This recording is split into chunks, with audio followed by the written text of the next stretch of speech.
আল্লাহ সুবহানাহু ওয়া তাআলা যখন কোন সমাজকে পরিবর্তন করতে চান, কোন সমাজের জালিমকে উৎখাত করতে চান, তখন ওই সমাজের যুবকদের ভিতরে তাওহীদের জ্ঞান দান করেন। ইব্রাহিম আলাইহিস সালাতু ওয়াস সালাম জন্মগ্রহণ করেছেন এক মূর্তির কারিগরের ঘরে, যার কাজ হচ্ছে মূর্তি তৈরি করা,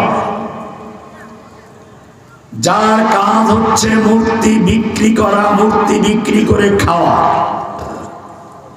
আবার সেই মূর্তি পূজা করে। ইব্রাহিম আলাইহিস সালাম দেখলেন মাশাআল্লাহ তার বাবা কতগুলো খড়কুটা জড়ো করে তারপরে একটা পুতলি বানান, এরপরে মাটি দিয়ে প্রলেপ দেন, এরপরে পাছায় বাঁশ একটা ঢুকাইয়া দাঁড় করায়, এরপরে আবার রং করে, তারপরে শাড়ি পরায়, গহনা পরায়, খাবার দেয়। আবার যখন পুজোর সময় আসে তখন আবার বুকের নিচে হাত দিয়ে মন্ত্র পড়ে, রূহ দেয়। আবার যখন চুবাতে নেয়, ভাঙতে হবে, তখন আবার হাত দিয়ে রূহ কবজা করে। তার মানে রূহ দেওয়ার সময় আল্লাহ, রূহ কবজা করার সময় আজরাইল। তার বাপ নিজেই সৃষ্টিকর্তা, নিজেই রূহদাতা, নিজেই আবার কবজা করে। এসব পাগলামি দেখে তিনি সত্যের সন্ধান করতে শুরু করলেন। আমাদেরকেও মনে রাখতে হবে, সমাজের প্রচলিত ধারা যত প্রতিষ্ঠিত হোক না কেন, আমাদেরকে কোরআন দিয়ে, সুন্নাহ দিয়ে, বিবেক দিয়ে চিন্তা করতে হবে। ইব্রাহিম আলাইহিস সালাম সেই পদ্ধতি আমাদের শিখিয়েছেন। তিনি চিন্তায় পড়ে গেলেন, যেই মূর্তির সৌন্দর্য, যেই মূর্তির অসৌন্দর্য সব নির্ভর করে আমার আব্বার হাতের তুলির উপরে। এমনকি যেই মূর্তির সামনে খাবার দেওয়া হয়, দামি দামি খাবার সবাই দিয়ে যায়, কিছুদিন পরে দেখা যায় পীর পুরোহিতরা ভাগ করে গোপনে খেয়ে ফেলে। কোরআন সুন্দর করে বলেছে, ইয়া আইয়ুহান নাস, ইয়া আইয়ুহান নাস দুরিবা মাসালুন ফাসতামিউ লাহ। কোরআন আল্লাহর কালাম। কোরআন কার কালাম? কালাম মানে কি? কথা। কালাম মানে কি? তাহলে কোরআন আল্লাহর কালাম মানে আল্লাহর কথা। আল্লাহ তাআলা কোরআনের মাধ্যমে আমাদের সাথে কথা বলেন। একটু আগে যিনি আমার আগে বয়ান করলেন, আমার আগের যে আগে বয়ান করলেন আবুল কালাম আজাদ বুলবুল সাহেব, আমি যখন জেলে গেলাম দেখলাম ইয়ং মানুষ, তাজা মানুষ, যুবক। আজকে দেখলাম বুড়ো হয়ে বের হয়েছে। ওনারা জানেন এই এলাকায় আরো লোক আছে, কয়েকজন দেখা করেছে আমি জেলখানায় যখন ছিলাম। তারা জানে আমাকে রাখা হয়েছিল নির্জন বাসে। তিনটা বিল্ডিং আমার জন্য খালি, 6 তলা বিল্ডিং। জেলখানার ভিতরেও 3টা বিল্ডিং এর মালিক ছিলাম আমি, 6 তলা বিল্ডিংটা।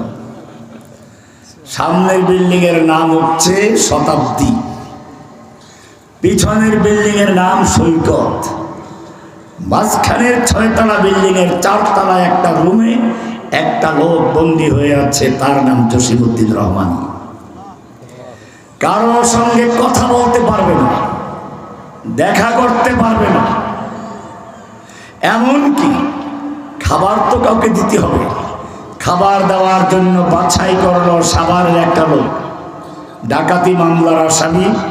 পুলিশ ধরা পড়ার পরে থাপ্পড় মেরে কান বয়রা করে দিয়েছে, কথা শুনে না। তার মানে হচ্ছে খাবার দিতে গেলেও যেন আমি কোনো কথা বলতে না পারি, এমন একজন লোককে খুঁজে বের করলো, হারুন। আমিও চিন্তা করলাম, ঠিক আছে, তোমরা তো আমাকে কথা বলতে দিবে না কারোর সঙ্গে, কিন্তু কোরআন তো আল্লাহর কালাম। কোরআন পড়া মানে হচ্ছে আল্লাহর সঙ্গে কথা বলা। যারা আল্লাহর সঙ্গে কথা বলে দুনিয়ার মানুষের সঙ্গে কথা বলার কোনো প্রয়োজন নেই। কোরআন তেলাওয়াত শুরু, আলহামদুলিল্লাহ। এরপরে অনেকেই আবেদন করলো আমরা শেখের কাছে কোরআন পড়ব। সে গল্পে না হয় নাই গেল। আমি দেখেছি আল্লাহর কোরআন যখন আমি পড়া শুরু করেছি, দুনিয়ার কোনো মানুষের সঙ্গে কথা বলার কোনো প্রয়োজন হয় নাই। কোরআন আল্লাহর কালাম। কার কালাম? কোরআন যখন বলে ইয়া আইয়ুহান নাস, তার মানে হচ্ছে মানুষ। তুমি হিন্দু হও, বৌদ্ধ হও, খ্রিস্টান হও, তুমি মানুষ, তোমার সঙ্গে আল্লাহ সরাসরি কথা বলছে। যখন তিনি বলেন ইয়া আইয়ুহাল্লাযীনা আমানু, তার মানে হচ্ছে ঈমানদারদেরকে আল্লাহ বিশেষভাবে কোনো হুকুম করবেন। আবার কখনো আল্লাহ বলছেন ইয়া আইয়ুহাল কাফিরুন, কাফেরদেরকে আল্লাহ কিছু বলতে চান। যখন তিনি বলেন ইয়া ইবাদিয়াল্লাযীনা আসরাফু আলা আনফুসিহিম, তখন তিনি সরাসরি তার গুনাহগার পাপী বান্দাদের সঙ্গে বলতে চান, ভয় পেও না, তওবা করো, আমি ক্ষমা করে দিব। এরকমই একটা আয়াত আল্লাহ রাব্বুল আলামিন বলেছেন, খুব মজার আয়াত। ইয়া আইয়ুহান নাস, ইয়া আইয়ুহান নাস দুরিবা মাসালুন ফাসতামিউ লাহ, ওহে দুনিয়ার মানুষ, তুমি চাই হিন্দু হও, বৌদ্ধ হও, খ্রিস্টান হও, যারা মূর্তি পূজা করছো, মুসলমান হও, বলে আমরা তো মূর্তি পূজা করি না, তোমরাও মূর্তি পূজা করো। হিন্দুরা মূর্তি পূজা করে, ওদের অলি বুজুর্গ, ওদের ধর্মের পীর মাশায়েখ মারা গেলে ওদের মূর্তি তৈরি করে মাটির উপরে রেখে তারপরে শাড়ি পরায়, গহনা পরায়, খাবার দেয়, পুজো করে, প্রার্থনা করে, পশু জবাই করে, মান্যত করে। আর মুসলিমরা তাদের আল্লাহর ওলিরা মারা গেলে কবর দিয়ে মাটির নিচে রেখে মাজার তৈরি করে, তারপরে হিন্দুরা যা করে তাই করে, চাদর দেয়, টাকা দেয়, পয়সা দেয়, মোমবাতি দেয়, খাওন দেয়, আগরবাতি, টাকা পয়সা, এরপরে মান্যত করে, তারপর পশু জবাই করে, তারপরে সন্তান চায়, রিজিক চায়। কোনো পার্থক্য আছে?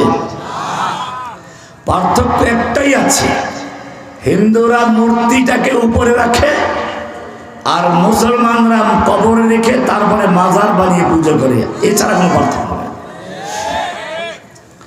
এই কারণে আল্লাহ রাব্বুল আলামিন এখানে হিন্দুদেরকেও বলেন নাই, খ্রিস্টানকে বলেন নাই, ইয়া আইয়ুহান নাস বলেছেন। কি বলতে চান?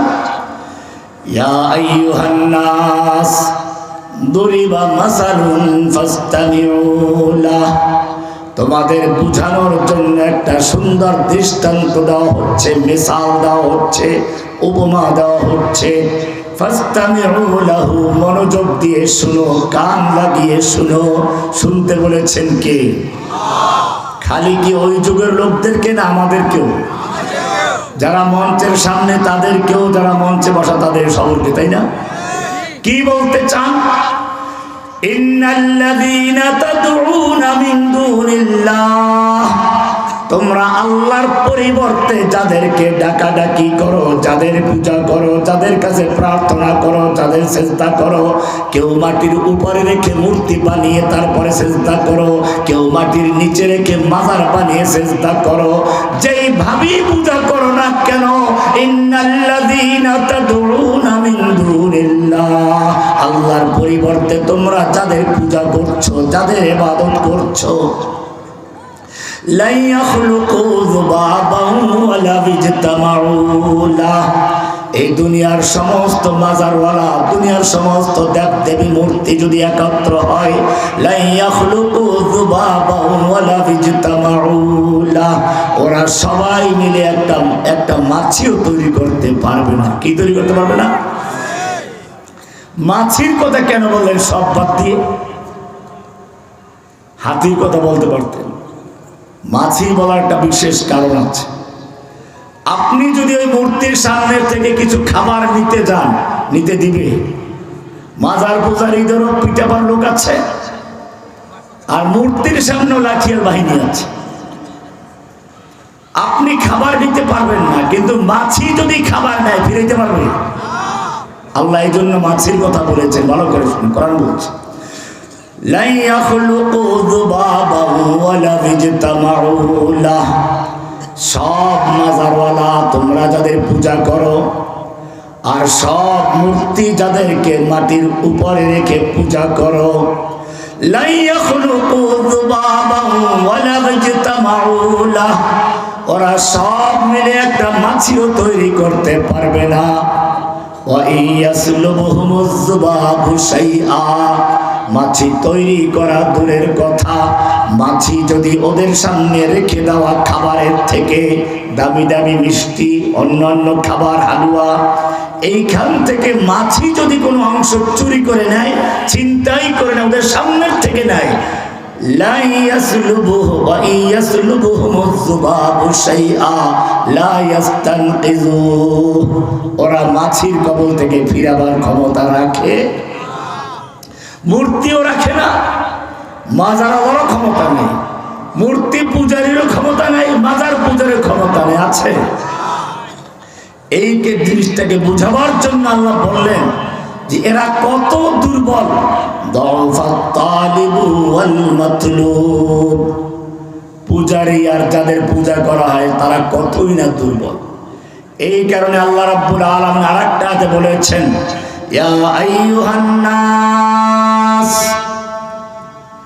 ইয়া আইয়ুহান নাস আনতুমুল ফুকারাউ ইলাল্লাহ ওয়াল্লাহু হুয়াল গনিয়ুল হামিদ। ইয়া আইয়ুহান নাস, ওহে মানব জাতি, তুমি হিন্দু হও, বৌদ্ধ হও, খ্রিস্টান হও, নাস মানে কি? নাচ মানে কি? না নাচানাচি করা। তুমি যে এক বাউল বললো নাচানাচি করা। কুল আউযু বিরাব্বিন নাস মালিকিন নাস ইলাহিন নাস মিন শাররিল ওয়াসওয়াসিল খান্নাস, এই সব নাকি নাচে? আল্লাহ নাকি নাচতে বলেছেন? নাচ শব্দের অর্থ মানুষ। এইটা যে জানে না, বরং মজাক করে, সে মুসলমান না কাফের? কোরআনের স্পষ্ট আয়াত আছে, আল্লাহ সুবহানাহু ওয়া তাআলা কোরআনে বলেছেন কিছু লোক এরকম আছে যারা আল্লাহকে নিয়ে তুচ্ছ তাচ্ছিল্য করে, মজাক করে, ধরা পড়লে বলে কি এটা মনের থেকে বলি নাই, একটু মজাক ছলে বলেছিলাম, এটা গান গাওয়ার জন্য বলেছি, দালালি করে নাই কিছু লোকে। হুবহু এই কথা কোরআনে আছে, ওরা এই কথা বলবে। কোরআন বলছে ওয়ালা ইন সালতাহুম লায়াকুলুন্না ইন্নামা কুন্না নাখুদু ওয়া নালআব। হে নবী, আপনি যদি ওদেরকে জিজ্ঞেস করেন তোরা কেন এমন কথা বললি, আল্লাহর মুখ কোনটা আর অন্যটা কোনটা, আবার নাচানাচি করতে বলেছে, এত বেয়াদবি কেন করলি, আপনি যদি ওদেরকে জিজ্ঞাসা করেন তখন ওই লোকগুলো বলবে, ধরা খাওয়ার ভয়তে বলবে, মার খাওয়ার ভয়তে বলবে, ইন্নামা কুন্না নাখুদু ওয়া নালআব, আমরা খেলার ছলে বলেছিলাম, আনন্দ দেওয়ার জন্য বলেছিলাম, মনের থেকে বলি নাই। হুবহু কথা মিলে গেছে না? এই দালালি করেছে না কিছু লোকে? এবারে আল্লাহ কি বলেন শুনুন, কুল আবিল্লাহি ওয়া আয়াতিহি ওয়া রাসূলিহি কুনতুম তাস্তাহজিউন। কুল, হে নবী, আপনি ওদেরকে জানিয়ে দিন, ওদেরকে পরিষ্কার ভাবে বলিয়ে দিন, মজা করার জায়গা আর পাও নাই, মজা করার জায়গা খুঁজে পাও নাই। কুল আবিল্লাহি ওয়া আয়াতিহি ওয়া রাসূলিহি, আপনি ওদেরকে জানিয়ে দিন তোমরা আল্লাহকে নিয়ে, আল্লাহর আয়াতকে নিয়ে, আল্লাহর রাসূলকে নিয়ে মজা করছো, তুচ্ছ তাচ্ছিল্য করছো, উপহাস করছো, এই সব কিছু চলবে না। লা তাতাজিরু, খবরদার অজুহাত পেশ করো না, বাহানা করো না, কোন রকমের অজুহাত চলবে না। ইকোগুলো বন্ধ করে দাও, মাইকটা ক্লিয়ার আওয়াজ হয় যেন, ইকো বন্ধ করো। লা তা'তাযিরু, কোন রকমের বাহানা চলবে না, ওযর চলবে না, অজুহাত চলবে না। ক্বাদ কাফারতুম বা'দা ঈমানিকুম, ঈমান আনার পরে তোমরা কাফের হয়ে গেছো, মুরতাদ হয়ে গেছো। কে বলেছেন? আল্লাহ। নাকি আমি বলেছি? সূরা তওবা 9 নম্বর সূরা 65 এবং 66 নম্বর আয়াত। এখন গিয়ে খুলবেন আমি থাকতে থাকতে, ভুল হলে ধরবেন গিয়ে, আর যদি সঠিক হয় তাহলে ফতোয়াটা কাম। যারা আল্লাহর কোরআন নিয়ে মজাক করেছে, আল্লাহর রাসূলকে নিয়ে তুচ্ছ-তাচ্ছিল্য করে, আল্লাহর কোরআনের আয়াতের তরজমা ব্যঙ্গ করে, ও আমার জাতি চিৎকার মেরে বলে সে মুসলমান না কাফের। তার পক্ষে যারা দালালি করে, ওকালতি করে, তারা মুসলমান না কাফের। তাদের পক্ষে যারা বক্তৃতা করে, বিবৃতি দেয়, তারা মুসলমান না কাফের। ফতোয়া দিয়েছেন কে? কোন সূরাতে আছে? 9 নম্বর সূরা, সূরা তওবা। কি নাম? আয়াত নাম্বার কত? 65 এবং 66 নম্বর আয়াত। সুতরাং নাচ মানে কোনো নাচানাচি না, নাচ মানে কি? আল্লাহ বলছেন, ইয়া আইয়ুহান নাস, ওহে মানব জাতি, আনতুমুল ফুকারাউ ইলাল্লাহ, তোমরা সব আল্লাহর দরবারে ফকির। তোমাদের আমির ফকির, মামুর ফকির, ইমাম ফকির, মুক্তাদি ফকির, পীর ফকির, মুরিদ ফকির, রাজা ফকির, প্রজা ফকির, সব ফকির। আনতুমুল ফুকারাউ ইলাল্লাহ, তোমরা সব আল্লাহর দরবারের ফকির। আল্লাহু হুয়াল গনিয়ুল হামিদ, ধনী হচ্ছেন শুধুমাত্র কে? তোমাদের কাজ হলো ভিক্ষা করা, আল্লাহর কাজ হচ্ছে ভিক্ষা দেওয়া। তোমাদের শান, তোমাদের মান হচ্ছে তোমরা গোলাম। আল্লাহর শান, আল্লাহর মান হচ্ছে আল্লাহ মালিক। আল্লাহ কি? আমাদের মালিক কে? সবকিছু দেওয়ার মালিক কে? সন্তান দেওয়ার মালিক কে? রিজিক দেওয়ার মালিক কে? ইব্রাহিম আলাইহিস সালাম দেখলেন তার বাবা মূর্তি নিজে তৈরি করছে, আবার মূর্তির কাছে গিয়ে প্রার্থনা করছে। ইব্রাহিম আলাইহিস সালাম রাতের বেলায় গভীরভাবে চিন্তায় মগ্ন হলেন। কোরআন বলছে, ফালাম্মা রাআ কাওকাবান, যখন আকাশে নিঝুম রাতে, অন্ধকার রাতে তারকার দিকে তাকালেন, মনে মনে ভাবতে লাগলেন তারকাগুলোই আমার রব।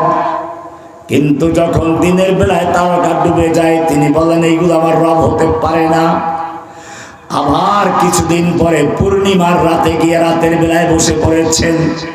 আজকে রাত্রটা একেবারে আলোকোজ্জ্বল রাত্র, কি সুন্দর আকাশে সূর্য চন্দ্রটা হাসছে, পুরো পৃথিবীকে আলোকিত করেছে।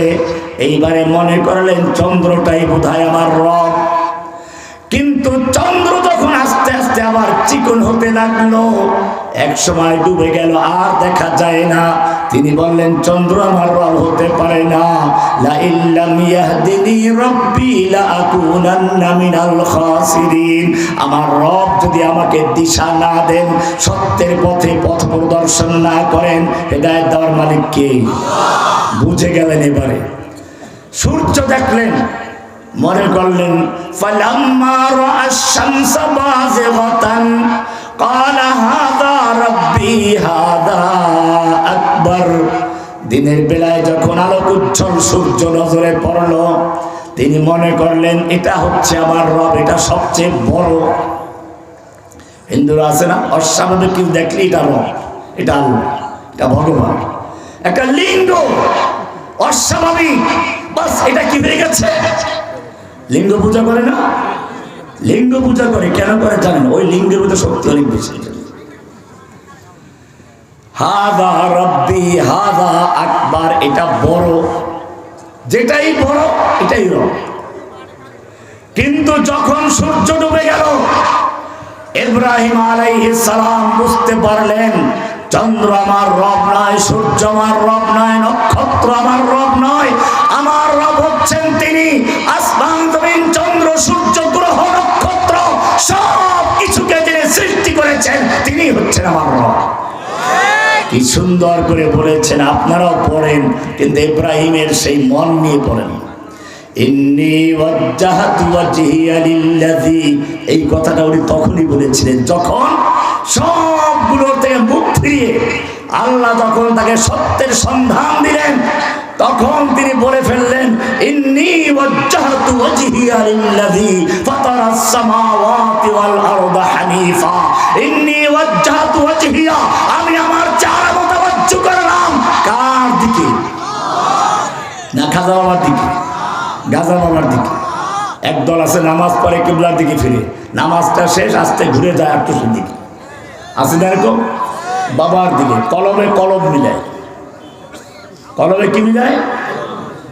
আমার কলম মোতাবাজ্য আমার পীরের কলমের দিকে, পীরের কলম তার কলমের দিকে, এরকম ভাইয়া মাধ্যমে হাজার দিকে।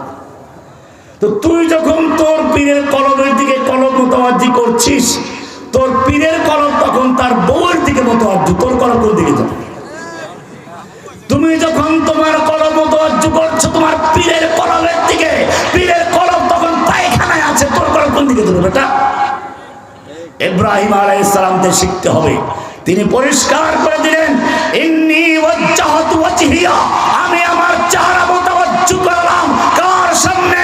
লিল্লাযী ফাতারাস সামাওয়াতি ওয়াল আরদা, সেই মহান সত্তা মহান জাতের সামনে যিনি আসমান এবং জমিন চন্দ্র সূর্য গ্রহ নক্ষত্র পীর বুজুর্গ মানব দানব সব কিছু তিনি সৃষ্টি করেছেন, আমি কেবলমাত্র শুধুমাত্র তার দিকে মুতাওয়াজ্জিহ হলাম। এবারে বলেন হানিফান, কি বললেন? হানিফ কেন বললেন? আমরাও মোতাওয়াজ্জিহ হই, পীরের গ্রুপরাও তো কিছু মোতাওয়াজ্জিহ হয়, সেই জন্য বললেন না ওরা মোতাওয়াজ্জিহ হয় আল্লাহর দিকেও, আবার কার দিকে? এই জন্য বলেন হানিফান। হানিফ মানে হচ্ছে মাইলান আন জামিইল বুতলানি ইলাল হক্কে, আল্লাহ ছাড়া সবগুলো বাতিল করে দিয়ে শুধুমাত্র একমাত্র আল্লাহর দিকে মোতাওয়াজ্জিহ হওয়ার নাম কি? হানিফ। হানিফ মানে কি? মাইলান আন জামিইল বুতলানি ইলাল হক, সমস্ত বাতিল থেকে বিমুখ হয়ে, সমস্ত বাতিল থেকে মুখ ফিরিয়ে শুধুমাত্র একমাত্র আল্লাহর দিকে মোতাওয়াজ্জিহ হওয়ার নাম কি? এরপরে আবার বলছেন ওয়ামা আনা মিনাল মুশরিকিন, আমি মুশরিকদের অন্তর্ভুক্ত নই। এটা কেন বললেন? এটা আমরাও বুঝতে পারি নাই। আমি একজনকে বললাম আপনি বলুন তো লা ইলাহা ইল্লাল্লাহর মানেটা কি? তিনি বললেন লা ইলাহা, নেই কোনো মাবুদ ইল্লাল্লাহ, আল্লাহ ছাড়া। আমি বললাম নেই কোনো তো বুঝলাম, মাবুদ, মাবুদটা কি? নেই কোনো মাবুদ, নেই কোনো বুঝলাম, মাবুদ নাই, মাবুদটা কি? এটা বাংলায় বুঝেই বলেন। মাবুদ মানে যার ইবাদত করা হয়, আমি যার ইবাদত করা হয়, ইবাদতটা কি সেটা বলেন। কিছু জিনিস আছে না এরকম, আপনি যদি বলেন এই ভালোবাসা করি আমি, এই ভালোবাসা কি বলো তো? ভালোবাসা মানে प्यार करना, प्यार करना का क्या माना है? मोहब्बत करना। ভালোবাসা মানে কি? मोहब्बत करा, मोहब्बत करा মানে কি? प्यार करा, प्यार का মানে ভালোবাসা। এই তো এটা সংজ্ঞা দেয়, এর একটা সংজ্ঞা আছে। মোহাব্বত মাইলান নফস ইলা শাইইন মারগুব, কোন আকর্ষণীয় জিনিসের দিকে মন আকৃষ্ট হওয়ার নাম হচ্ছে ভালোবাসা। ভালোবাসা কাকে বলে? আকর্ষণীয় বস্তু বা ব্যক্তির দিকে মন আকৃষ্ট হওয়ার নাম কি? ভালোবাসা। লজ্জা পাওয়া, লজ্জা কি বলেন তো? লজ্জা পাওয়া অর্থ কি? শরম পাওয়া। শরম পাওয়া কি জিনিস? তার কোনো অর্থ নাই। শরমের একটা অর্থ আছে।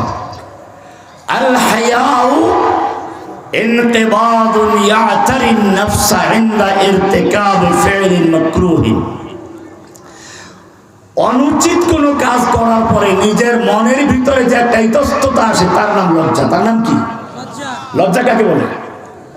আপনাকে একটা গ্লাস দিলাম, ধুয়ে নিয়ে আসো, অসতর্কতা আপনার হাত থেকে পড়ে ভেঙে গেল, আপনি এখন আসতে লজ্জা পাচ্ছেন, কারণ মনের ভিতরে একটা ইতস্ততা আসছে। তার লজ্জা কাকে বলে? অন্যায় কোনো কাজ করার পরে, অনুচিত কোনো কাজ করার পরে নিজের ভিতরে যে ভাঙ্গন আসে ওটার নাম কি? লজ্জা। ইবাদত কাকে বলে? এর একটা সংজ্ঞা আছে। তাফসীরে বাইজাবি খুলে দেখবেন, সেখানে লেখা আছে গায়াতুত তাযাল্লি। তার মানে হচ্ছে বিনয়ের সঙ্গে কারো হুকুম পালন করা, আদেশ পালন করা। ইবাদত মানে কি? শ্রদ্ধার সাথে, বিনয়ের সাথে কারো আদেশ পালন করার নাম কি? ইবাদত মানে কি? লা ইলাহা মানে হচ্ছে লা ইলাহা, কোন ইলাহা নেই, কারো আনুগত্য চলবে না, কারো হুকুম মানা চলবে না। লা ইলাহা মানে কি? ইবাদত। ইবাদত গোলামি করা, দাসত্ব করা। দাসত্ব কি? দাসের কাজ কি? মালিকের হুকুম মানা। তা লা ইলাহা মানে হচ্ছে কি? লা ইলাহা, আমি কারো দাসত্ব করি না, কারো হুকুম মানি না, কারো হুকুম মানব না। ইল্লাল্লাহ মানে শুধু একজনের কার? এখন বুঝছেন লা ইলাহার অর্থ কি? আরো ক্লিয়ার হন। একটা পুরাতন বিল্ডিং এ রং করতে গেলে মানুষ প্রথমে পুরাতন রংটা, দেওয়ালটা ঘষে, মেজে, ধুয়ে, মুছে, ব্রাশ করে, পানি দিয়ে পরিষ্কার করে তারপরে নতুন রং করে, ঠিক কিনা? একজন কৃষক খেতে যখন বীজ রোপণ করতে যায়, চারা রোপণ করতে যায়, আগে চাষ দেয়, মই দেয়, তারপরে আগাছা পরগাছা বাছাই করে তারপরে নতুন গাছ লাগায়, ঠিক কিনা? ঠিক তেমনি ভাবে একজন লোক যখন ইসলামে প্রবেশ করবে, তাকে প্রথমে লা ইলাহা বলে অন্তরের দেয়াল থেকে, কলবের ভেতর থেকে যত গায়রুল্লাহ আছে, খাজা বাবা, গাজা বাবা, লেংটা বাবা, দরগাওয়ালা, দুর্গাওয়ালা, মুশকিল কুশা, হাজত রওয়া, যত রকম আতা বক্স, গঞ্জে বক্স, আরো কি জানি গেসু দরাজ, জুলফে দরাজ, গৌসুল আজম ইত্যাদি যা কিছু আছে, লা ইলাহা বলে সব কিছুকে অন্তরের দেয়াল দিয়ে পরিষ্কার করে ধুয়ে মুছে ফেলে দিয়ে শুধুমাত্র একজনকে বলবে ইল্লাল্লাহ মানে কাকে? লা ইলাহা। এই দুইটা অংশ, কয়টা অংশ? একটা বর্জন, একটা কি গ্রহণ। এখন যদি আপনি আল্লাহ মানেন, আল্লাহ মানেন, নামাজ, কালাম, রোজা, হজ সব ঠিক আছে, কিন্তু আপনি মসজিদে সীমাবদ্ধ। মসজিদ থেকে বের হওয়ার পরে সমাজে একটা বিচার সালিশ হচ্ছে। একটু আগে যে ইমাম সাহেবের পিছনে নামাজ পড়েছেন, ইমাম সাহেব গেল সেখানে, আপনি বললেন হুজুর এখানে আপনি এসেন, আপনি মসজিদ জানেন, এটা আপনি বুঝবেন না। তাহলে আপনার মসজিদের আল্লাহকে এতক্ষণ নামাজ পড়লেন আল্লাহর কালাম দিয়ে, সেখানে আল্লাহ ছিলেন কোরআনের, যিনি নাজিল করার মালিক তিনি। মসজিদ থেকে বের হওয়ার পরে সমাজে আপনি যখন গেলেন, তখন ওই আল্লাহর আইন চলে না, তখন মেম্বার চেয়ারম্যানের আইন চলে। লা ইলাহা বলে কোরআন দিয়ে নামাজ পড়লেন, আদালতে গেলে পরে কোরআনের শাসন চলে না, তখন ব্রিটিশের আইন চলে। আপনি ওখানে আল্লাহর হুকুম মানেন না। আপনি যখন মসজিদে গেলেন, লা ইলাহা ইল্লাল্লাহ কালেমা পড়লেন জোরে জোরে, আদালতে গেলে পরে, সংসদে গেলেন পরে, আল্লাহর আইন বাতিল করে তারপরে বিকল্প আইন তৈরি করেন, আপনি মুসলমান। লা ইলাহা ঠিক আছে, এবারে কোরআন থেকে না, কোরআন থেকে বলবো। আল্লাহ তাআলা কি সুন্দর করে বলেছেন, এই যে আমরা মসজিদে গেলে মানি একজনের হুকুম, বাইরে গেলে মানি আর একজনের হুকুম। আমাদের আল্লাহ কয়জন হয়ে গেল? আল্লাহ কয়জন হলো? দুইজন। কোরআনে আল্লাহ এবারে কি বলে শুনুন, পরিষ্কার বলছে আল্লাহ তাআলা, وقال الله لا تتخذوا إلهين اثنين إنما هو إله واحد وقال الله। তোমাদের আল্লাহ ঘোষণা করছেন, আল্লাহ নিজে বলছেন যে আল্লাহ বলতেছেন, প্রধানমন্ত্রী যখন বলে যে প্রধানমন্ত্রী বলছি, তার মানে এটা সাধারণ কথা না। আমি ব্যক্তিগত কথা বলছি না, প্রধানমন্ত্রী হিসেবে তোমাদের কাছে ঘোষণা করছি। আল্লাহ এমন করে বলছেন, আকারাল্লাহু, আল্লাহ বলছেন লা তাত্তাখিযু ইলাহাইন ইসনাইন, খবরদার তোমরা দুই আল্লাহ মানবে না। মসজিদের আল্লাহ একজন, সমাজের আল্লাহ একজন। মসজিদের আল্লাহ একজন, আদালতে আরেকজন। মসজিদের আল্লাহ একজন, ব্যাংকে আরেকজন, সমাজে আরেকজন। সব জায়গায় লা ইলাহা মানে হুকুম চলবে কার? ইব্রাহিম আলাইহিস সালাম ওটাই ক্লিয়ার করে দিয়েছেন, ওয়ামা আনা মিনাল মুশরিকিন। আমি লা ইলাহা বাদ দিয়ে আল্লাহকেও মানি, আবার ওই শিরক করি। আদালতে গেলে আরেকজনের হুকুম মানি, সংসদে আরেকজনের হুকুম মানি, এই শিরক আমি করব না। লা ইলাহা ইল্লাল্লাহর দুইটা অংশ ভালো করে বুঝুন। লা ইলাহা ইল্লাল্লাহর সাক্ষী না দিলে আযান হয় না। আশহাদু আল্লা ইলাহা ইল্লাল্লাহ না বললে তোমার আযান হবে না। আশহাদু আন্না মুহাম্মাদুর রাসূলুল্লাহ না বললে তোমার ইকামত হবে না। আশহাদু আল্লা ইলাহা ইল্লাল্লাহ না বললে তোমার জুমার খুতবা হবে না। আশহাদু আল্লা ইলাহা ইল্লাল্লাহ সাক্ষী না দিলে তোমার ঈমান হবে না। আশহাদু আল্লা ইলাহার সাক্ষ্য সম্পর্কে আল্লাহ প্রশ্ন করেছেন, কুল আইয়ু শাইইন আকবারু শাহাদা, বলো তো সবচেয়ে বড় সাক্ষ্য কোনটি? এরপরে যদি আমি আপনাকে প্রশ্ন করি, বলুন এমন কোন সাক্ষ্য আছে যেই সাক্ষ্য আল্লাহ নিজে দিয়েছেন? কে দিয়েছেন? কোরআন পড়ুন, ভালো করে বুঝবেন। শাহিদাল্লাহু আন্নাহু লা ইলাহা ইল্লা হুয়া ওয়াল মালাইকাতু ওয়া উলুল ইলমি কাইমান বিল কিসত লা ইলাহা ইল্লাহু। শাহিদাল্লাহু, আল্লাহ নিজে সাক্ষ্য দিয়েছেন। কে সাক্ষী দিয়েছেন? ওয়াল মালাইকাতু, ফেরেশতারা সাক্ষী দিয়েছেন। ওয়া উলুল ইলমি, সমস্ত উলুল ইলম সাক্ষ্য দিয়েছেন। সব রকমের জ্ঞানী সাক্ষী দিবে লা ইলাহা ইল্লাল্লাহ। এই সাক্ষ্য না দিলে আযান হয় না, এই সাক্ষ্য না দিলে ইকামত হয় না। এই সাক্ষ্যটা বুঝে শুনে দিতে হবে। আপনি দুনিয়ার আদালতে গেলেন, জজ কোর্টে গিয়ে হাজির হলেন, জিজ্ঞেস করলো জজ সাহেব আপনি কে? আপনি বললেন আমি এই খুনের মামলার আসামি। আচ্ছা বলুন কে খুন করেছে? জানি না। কাকে খুন করেছে? তাও জানি না। কি দিয়ে খুন করলো, কখন খুন করলো, কিভাবে করলো, কিছুই জানি না। আদালত কি বলবে? বেটা ফাজলামি করার জায়গা আর পাও নাই।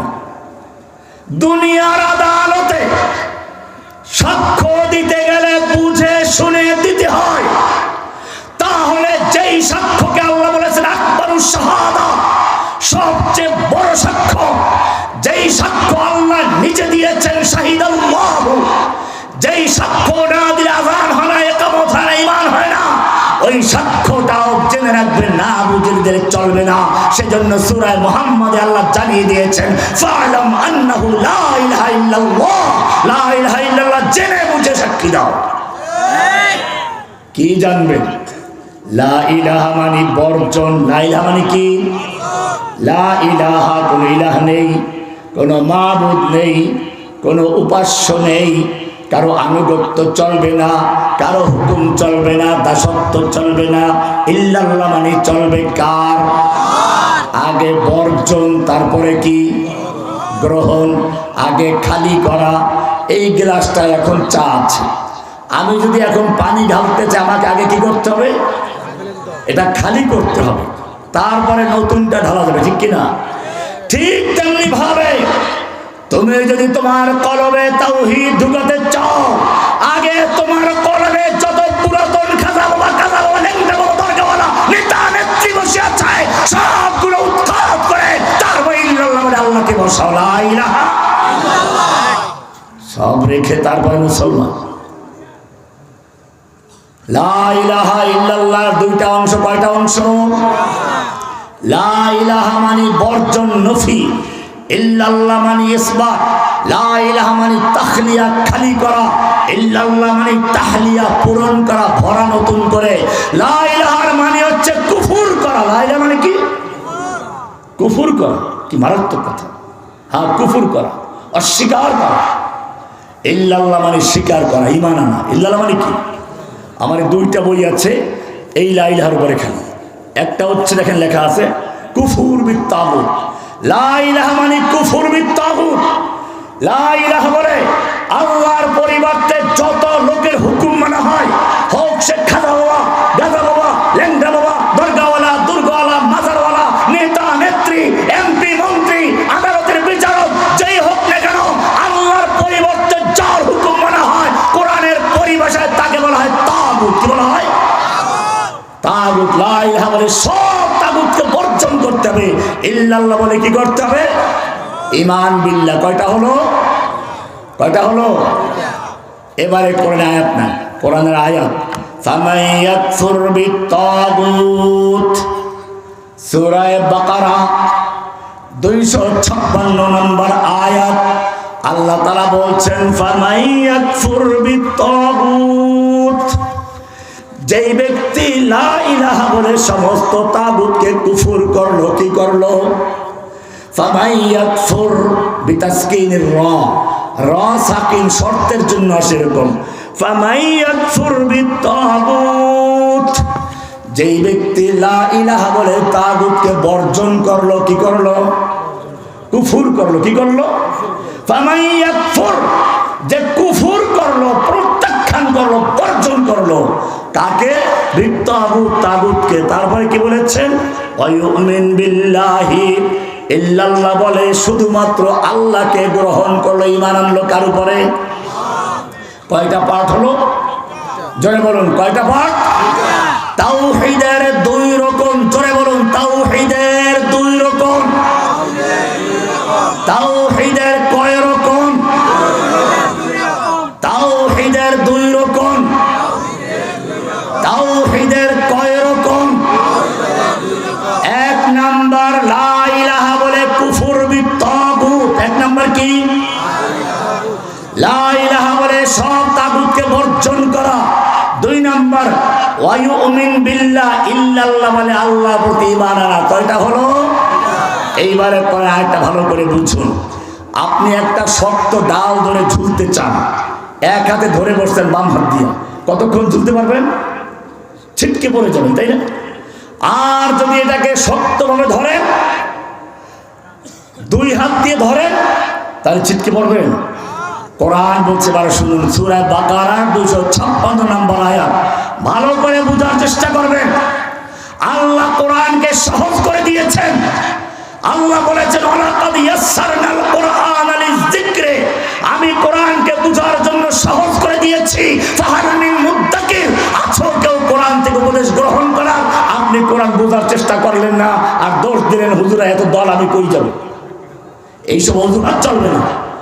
দুনিয়ার সব বুঝো, আর কোরআনের কথা আসলে কয় যে আমি কি করতে পারি, আমি বুঝি না। এগুলো ভালো করে বুঝো। আল্লাহ বলছেন ফামান ইয়াকফুর বিত-তাগুত, যেই ব্যক্তি লা ইলাহা বলে তাগুতকে প্রত্যাখ্যান করলো, বর্জন করলো, কুফর করলো, ওয়ায়ুমিন বিল্লাহি, লা ইল্লাল্লাহ বলে আল্লাহকে গ্রহণ করলো, আল্লাহ প্রতি ঈমান আনলো। আল্লাহ বলছেন ফাকাদ ইসতামসাকা। উলামায়ে কেরামদের জিজ্ঞেস করবেন, মাসাকা মানে হলে এমনি নরমাল ধরা, আর ইসতামসাকা মানে দুই হাতে শক্ত করে ধরা।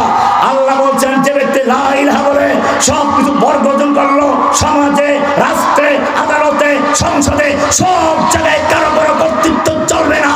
ইল্লাল্লাহ বলে শুধুমাত্র একজনকে গ্রহণ করলো, কাকে? বর্জন এবং গ্রহণের দুই হাত দিয়ে যে ব্যক্তি ধরলো, আল্লাহ বলছেন ফাকাদ ইসতামসাকা, সে শক্তভাবে ধরেছে, মজবুত ভাবে ধরেছে। কি ধরেছে? দুর্বল কোনো ডাল নয়।